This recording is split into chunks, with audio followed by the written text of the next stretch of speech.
요한복음 3장 1절로 8절까지 말씀에 의해서 변화의 시작, 거듭남이라는 제목으로 말씀을 나누고자 합니다. 올해 우리 교회 표어가 주님이 함께하는 길, 그 길 따라 걷다라는 표어이며, 우리 주님과 함께하며 믿음의 길을 걷기로 1년 또 결단하며 고백하며 나갑니다. 그래서 1년 동안 이 설교가 좀 주된 것이 본질에 관련된 부분들을 계속해서 설교하고 있습니다.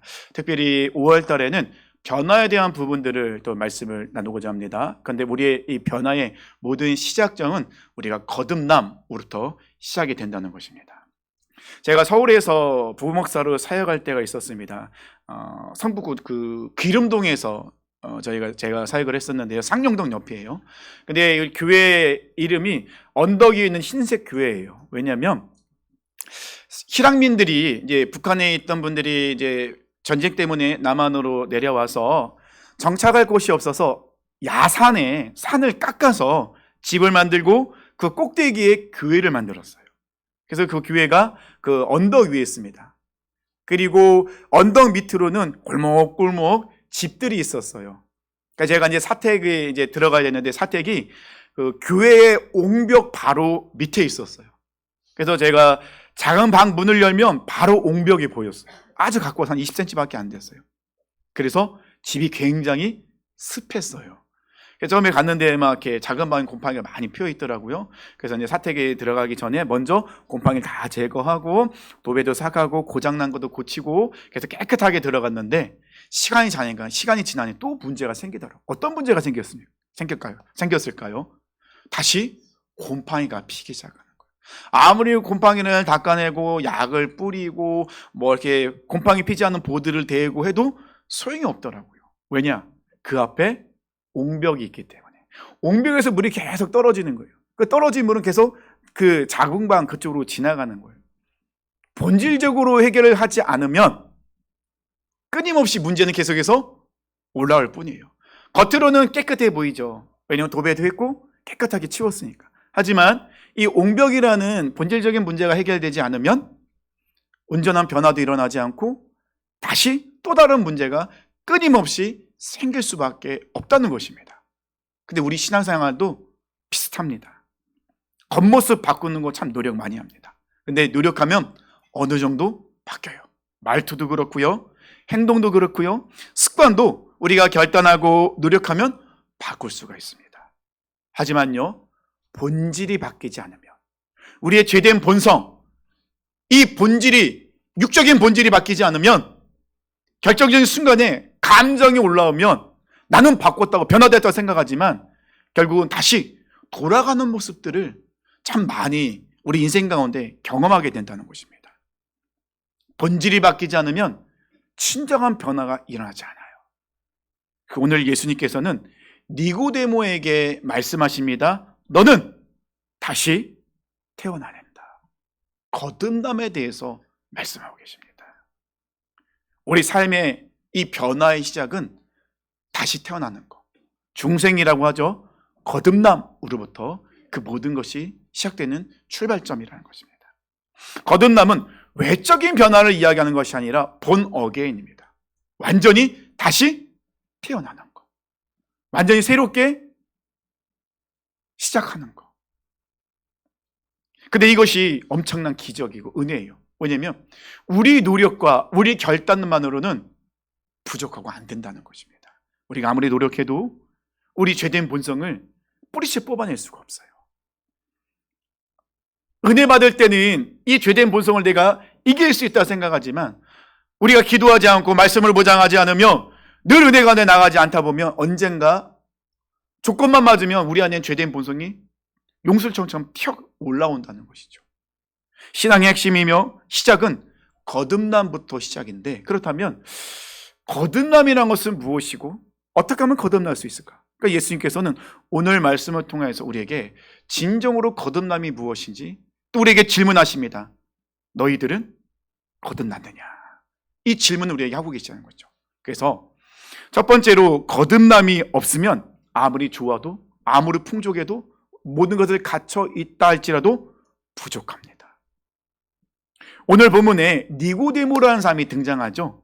성경에서는 니고데모를 이렇게 설명합니다. 바리새인이고 유대인의 지도자고 이스라엘의 선생이라고 니고데모를 설명하고 있습니다. 바리새인이라는 건 뭐냐면요, 율법을 가장 철저하게 지키는 사람, 종교적으로 가장 보수적이고 엄격한 그 규율을 지키는 사람들, 금식, 11조, 정결 규례 등 이 모든 걸 철저하게 지키는, 당시 기준으로 볼 때 가장 거룩하다고 나름대로 그렇게 인정하고 생각하는 무리들, 이런 사람들을 바리새인이라고 합니다.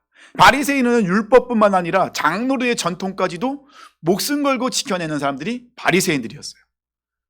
근데 또 성경에서는요, 니고데모를 유대인의 지도자라고 이야기하고 있습니다. 오늘 본문 1절에 보면요, 후반절에 유대인의 지도자라는데 지도자 앞에 숫자로 2 이렇게 표시되어 있는 거 혹시 있으십니까? 성경책에? 그 숫자를 2가 돼 있고 그 성경 맨 밑에 내려오면은 뭐라고 기록되어 있습니까? 또는 사내들인 공회원. 그러니까 유대인의 지도자라는 것은, 이 니고데모는 정치적으로 종교적으로 권력을 가진 사내들인 공회원이라는 소리예요. 사내들인은요, 유대 그 당시 이스라엘의 최고의 의결기관이었습니다. 종교적으로, 사법적으로, 정치적으로 가장 막강한 권력과 힘을 갖고 있었던, 대략 70명으로 구성되어 있는 최고의 의결기관이 사내들인 공회입니다. 지금의 국회보다, 우리나라의 국회보다 더 강력한, 우리나라는 상권이 분립되어 있잖아요. 근데 이 사내들인 공회는요, 그 모든 것을 집약적으로 갖고 있었던 아주 막강한 힘을 갖고 있는, 근데 니고데모는 그것의 공회원이에요. 권력도 있습니다. 재물도 있습니다. 명성도 있습니다. 즉 니고데모는요, 엘리트 종교 지도자였고 사회적으로 영향이 매우 큰 그런 인물이었다는 것입니다. 또한 예수님께서는요, 이 니고데모를 이스라엘의 선생이라고 부르고 계십니다. 대표적으로 이스라엘의 신학자이며 최고 수준의 율법을 가르치는, 율법을 지키는 그런 사람이었다는 것입니다. 그런데 놀랍게도 이 사내들인 공회원이었던 니고데모, 율법 학자였던 바리새인이었던 이 니고데모가 예수님 앞에 나옵니다. 그리고 예수님 인정해요. 2절 말씀 보니까요, 그가 밤에 예수께 와서 이르되 라삐여, 우리가 당신은 하나님께로부터 오신 선생인 줄 아나이다. 하나님이 함께 하시지 아니하시면 당신이 행하신 이 표적을 아무도 할 수 없음이니이다. 니고데모가 언제 예수님을 찾아가게 되죠? 밤중에. 니고데모가 밤에 예수님을 찾아갔다는 것은 그 당시에 이 분위기가 어떤 분위기인지 알 수 있는 거예요. 니고데모는 사내들인 공회원이기 때문에 낮에 예수님을 찾아갈 수 없었어요. 사람들이 많을 때 예수님과 대화할 수가 없었습니다. 왜냐하면 이 사내들인에는 대제사장들과 또 제사장과 바리새인과 사두개인들, 서기관들이 있었거든요. 그럼 종교 지도자들은 예수님을 눈에 가시처럼 생각하고 있었습니다. 어떻게든지 예수님을 끌어내리려고 죽이려는 마음을 갖고 있는데, 그 사내들인의 공회원인 니고데모가 낮에 예수님을 찾아가서 이야기를 한다? 잘못하면 공격, 아니 매장을 당할 수도 있는 거예요. 굉장히 어려운 일이라는 거죠. 그래서 니고데모는 사람들이 많을 때 낮에는 찾아갈 수 없고 아무도 모르게 밤중에 예수님을 찾아갑니다. 그리고 니고데모는 놀랍게도 예수님을 인정해요. 3가지로 인정합니다. 첫 번째는 예수님을 랍비라고 부르고 있습니다. 권위자이며 신앙적으로 존경받는 스승이라는 거죠. 두 번째는요, 하나님께로부터 오신 당신은 선생님입니다. 그러니까 단순한 인간의 선생, 스승이 아니라 하나님과 특별한 관계를 당신은 맺고 있는 사람이군요. 마지막으로는 어떻게 예수님을 인정하냐면요, 표적으로 당신은 증명된 사람입니다. 당신 행하시는 표적은 하나님이 함께 하시지 않는다면 그런 표적과 기적은 행할 수가 없습니다. 그러면 이 니고데모는 지금 예수님을 어떻게 인정하고 있습니까? 당신은 정말로 하나님과 깊은 관계를 맺고 있는, 하나님은 당신과 정말로 함께 하시는군요 라고 니고데모가 예수님을 인정하고 있다는 것입니다. 사내들인 공회원이에요. 예수님을 그렇게 인정하면 안 돼요. 쫓겨날 수도 있어요. 근데 니고데모가 아무리 예수님을 봐도 예수님 행하신 기적을 보고 예수님 선포하시는 그 천국 복음을 하나님 나라에 들으면 이 니고데모도 그 말씀을 들을 때마다 마음이 요동치는 거죠. 아, 이 사람은 뭔가 다르구나. 하나님이 함께 하시지 않는다면 그런 기적과 능력을 행할 수 없어. 아, 그러면 좀 하나님이 이 예수라는 사람과 함께 하고 있구나. 그럼 도대체 이 사람 누구지? 많이 궁금한 거죠. 근데 니고데모가 다른 사람에 비하면 많은 것을 이해하고 있고 예수님을 인정하고 있어요. 하지만 본질적인 것을, 가장 핵심적인 것을 인정하지는 않고 있습니다. 고백하지 못하고 있어요. 어떤 부분입니까? 예수님이 하나님의 아들이심. 예수님이 하나님께서 약속하신 이 구약 성경에 기록되어 있는 예언된 메시아 그리스도라는 것, 그리고 예수님만이 생명의 주관자라시는 것을 이 니고데모는 아직까지는 고백하지 못하고 있어요. 그 말은 뭡니까? 아직 그것까지는 알지 못하고 있었다는 거예요. 니고데모는 예수님을 존경은 하고 있어요. 하지만 가장 중요한 믿음의 자리까지 나가지 못하고 있어요. 예수님을 믿음으로 고백하지 못하고 있어요. 니고데모는 예수님을 아주 높게 평가는 하고 있습니다. 하지만 예수님이 자신의 주인이라는 것을, 구원자라는 것까지는 아직까지는 고백하지 못하고 있습니다. 근데 2절, 이 니고데모가 예수님 앞에 나와서, 물론 밤이지만 예수님을 인정하고 있잖아요. 당신은 하나님께서 보내신 선생님이시며 하나님이 함께 하시기 때문에 당신 이런 기적과 표적을 행할 수 있습니다. 이렇게 인정하는 그 니고데모의 고백을 듣고 예수님께서는 갑자기 생뚱맞은 말씀을 하세요. 3절 말씀입니다. 예수께서 대답하여 이르시되 진실로 진실로 내게 이르노니 사람이 거듭나지 아니하면 하나님의 나라를 볼 수 없느니라. 좀 생뚱맞지 않습니까? 자, 2절은 니고데모가 예수님이 이런 분이십니다 고백을 해요. 그러면 보통 우리 어떻게 하죠? 그래, 맞아. 그래도 너는 잘 알고 있구나. 칭찬을 하던가 아니면 잘못됐으면 이런 것도 필요한 거야 얘기를 해줘야 됐는데, 근데 예수님은 니고데모에게 뭐라고 말씀하고 계십니까? 진실로 진실로 내게 이르노니 사람이 거듭나지 아니하면 하나님의 나라를 볼 수 없느니라. 2절과 3절은 뭔가 좀 맞지가 않아요.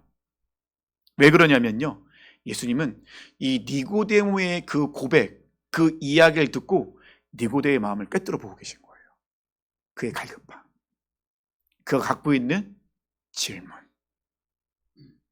니고데모는 내면에 질문을 갖고 있었습니다. 도대체 이 사람은, 예수는 누구인가?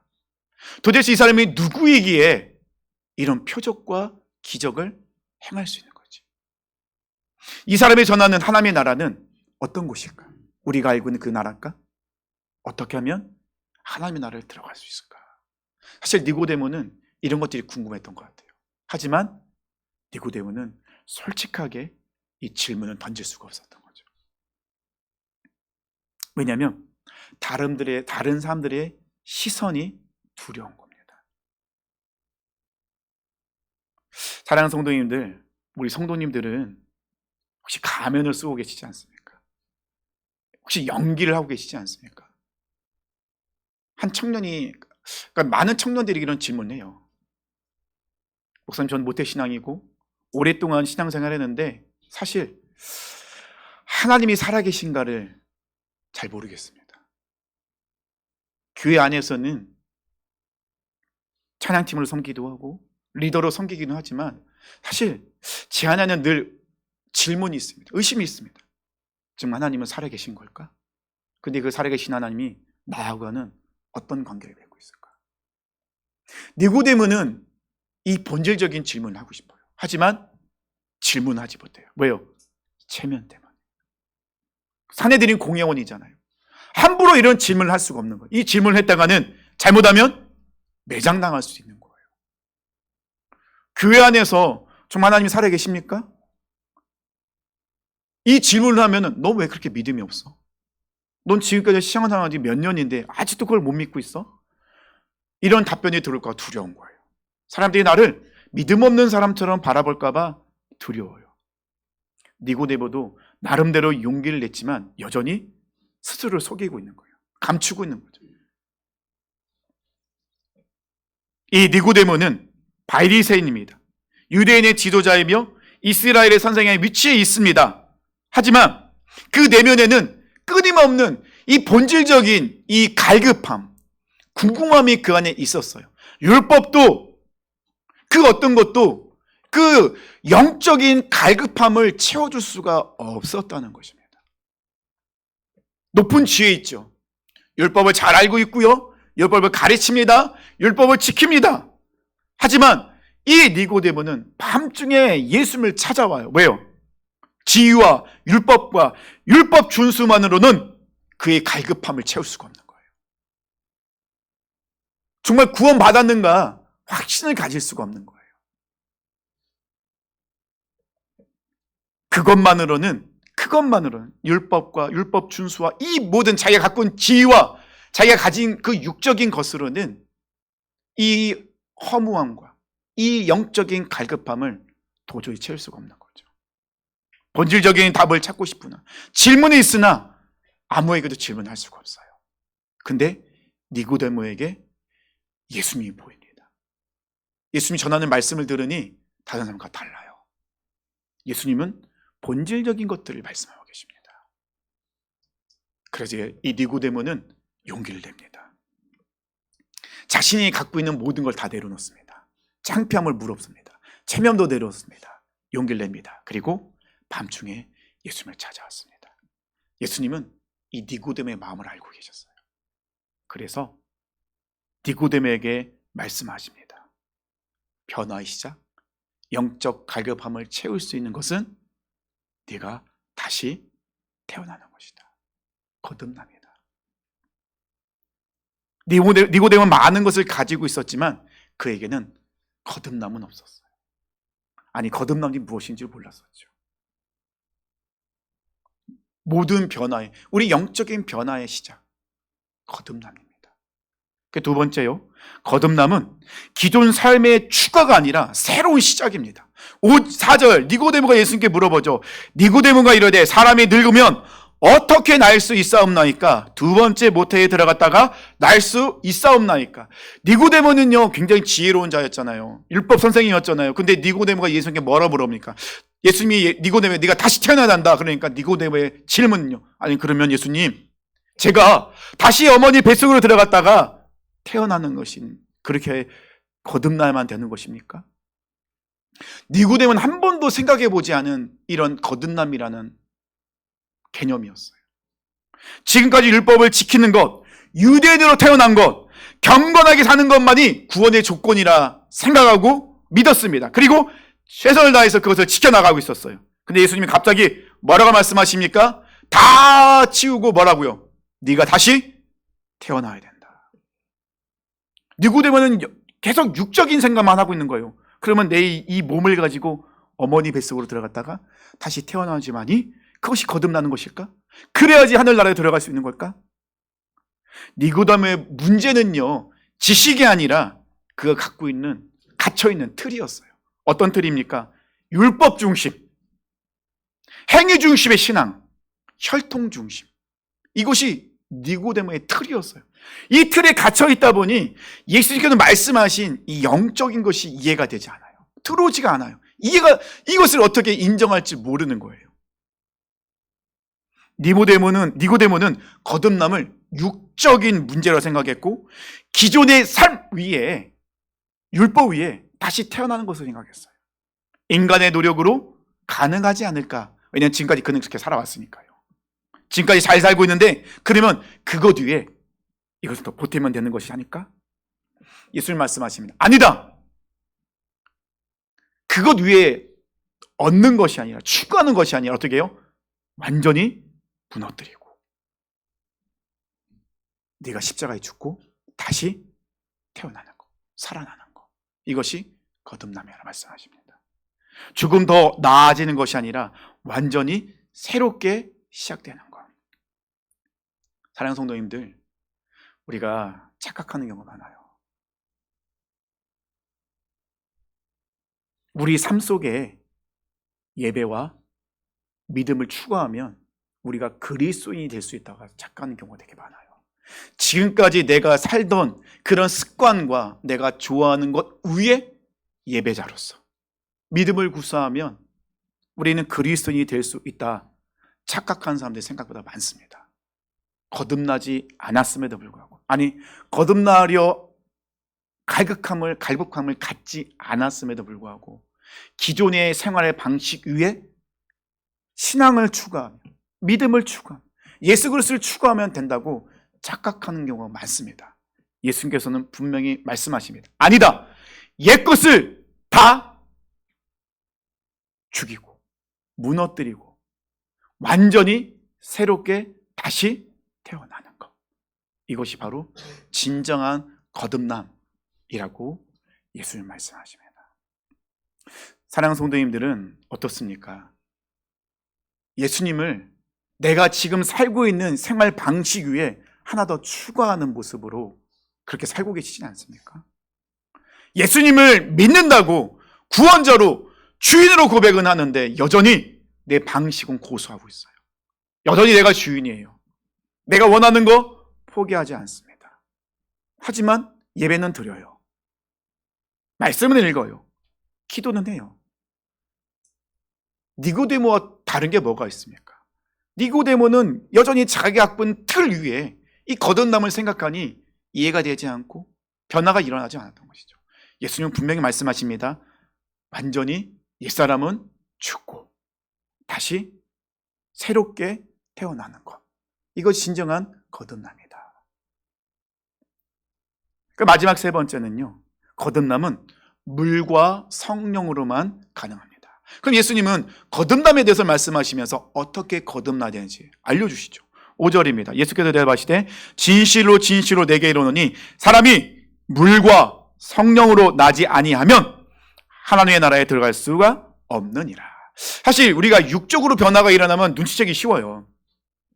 제가 지금 약간 머리가 지저분한데 제가 이발을 하고 서면은 목사님 이발하셨네요?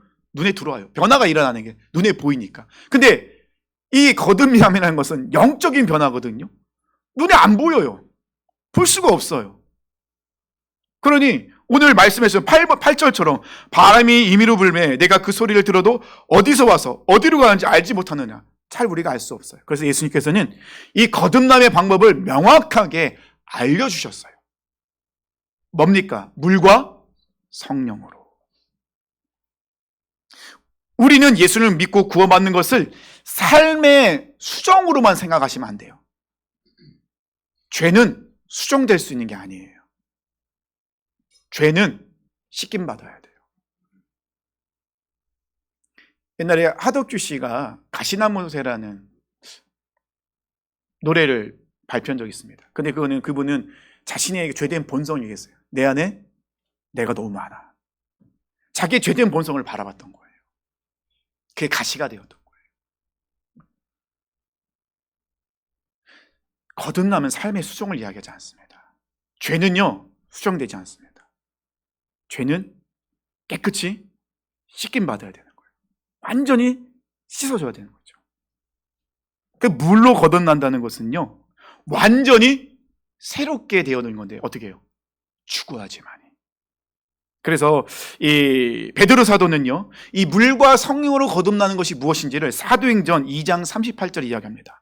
베드로가 이르되 너희가 회개하여 각각 예수 그리스도의 이름으로 세례를 받고 죄사함을 받으라. 그리하면 성령의 선물을 받으리니. 분명히 이 베드로 사도는 이야기합니다. 물을 무엇이라고 설명하고 있죠? 세례. 지금은 우리가 세례를 관수례를 합니다. 머리에 물을 이렇게 붓습니다. 예전에는 세례는 침례였습니다. 어떻게 물에 완전히 잠기는 거예요. 그러니까 물이라는 것은 우리가 있는 물리적인 물이 우리를 깨끗하게 씻어주는 것이 아니라 이 물은 무엇을 얘기하냐면요, 예수 그리스도의 십자가 보혈을 얘기하는 것이죠. 관수례를 머리에 물을 붓는 이유가 뭔지 아십니까? 이 물이 머리에서부터 흘러서 발끝까지 내리면서 우리 안에 있는 모든 죄를 어떻게 해요? 씻어주는 거예요. 세례의 의미가 무엇인지 아십니까? 세례자에게 점검하는 게 뭔지 아십니까? 당신은 죄인입니다. 이 세례의 조건은요, 딱 하나밖에 없어요. 당신이 정말로 죄인인 것을 인정하면서 예수님을 당신의 주인으로, 구원자로 믿어 영접하셨습니까? 이것이 세례자의 조건이에요. 세례의 조건입니다. 세례는 예수 그리스도의 연합입니다. 어떻게 해요? 예수님은 십자가에서 죄인으로 죽으셨어요. 물에 잠길 때는 뭐죠? 나도 죄인으로 예수님과 함께 십자가에서 죽었습니다. 근데 예수님은 십자가의 죽음으로 끝나지 않으시잖아요. 예수님이 다시 살아나셨어요. 물에 잠긴 자는 나중에 어떻게 되죠? 다시 건짐을 받습니다. 그것이 바로 물로 거듭나는 거죠. 예수님과 연합하여서 나도 죄에 대해서는 예수님 십자가에 죽은 것처럼 저도 십자가에서는 죽었습니다. 근데 예수님은 3일 만에 의인으로 다시 살아나셨습니다. 나도 십자가에 죽었기 때문에 예수님과 함께 연합이 이루어졌기에 나도 다시 의인으로 다시 살아났습니다. 자, 그런 자들에게 베드로는 얘기하죠. 그리하면 성령의 선물을 받으리니, 성령님은 하나님의 거룩하신 영입니다.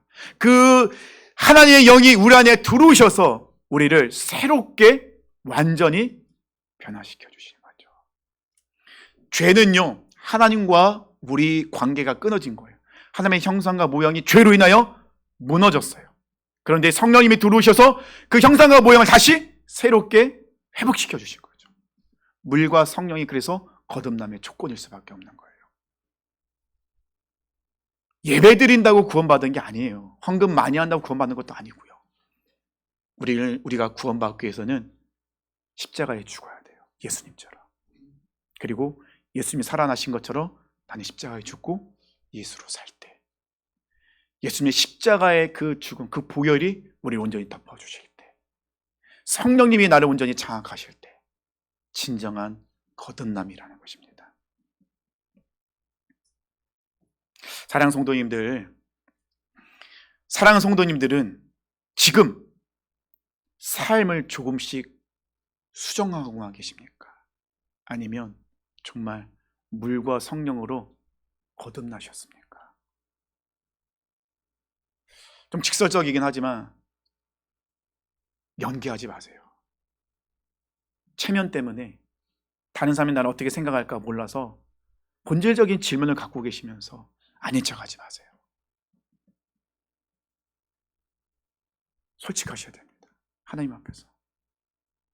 니고데모의 이 변화의 시작은요, 결단이었습니다. 솔직함이었습니다.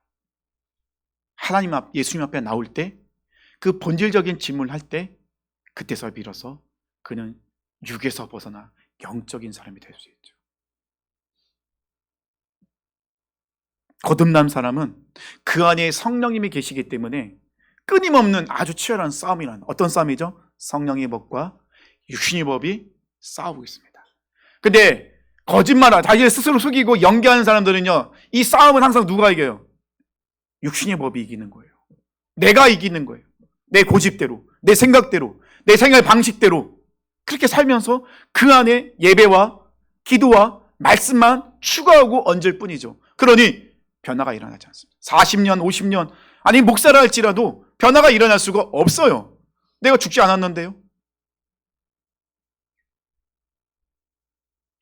성령의 법이 이긴다는 것은 내 안에 주인이 바뀐 거죠. 내가 사는 것이 아니라 내 안에 계신 그리스도께서 사시는 것이죠. 진정 거듭난 자들은 이 성령의 법과 육신의 법이 싸울 때마다 성령의 법이 항상 이깁니다. 그러니 말씀대로 살 수 있는 것이고, 그러니 세상 속에서 능력 있는 그리스도인으로 살아가게 되는 거죠. 사랑하는 성도님들, 우리 스스로 질문했으면 좋겠습니다. 나에게, 나는 정말 내 삶 속에 예수만을 추구하는 자가 아닐까? 나는 죽지도 않았으면서 죽은 척하는 그런 모습이진 않을까?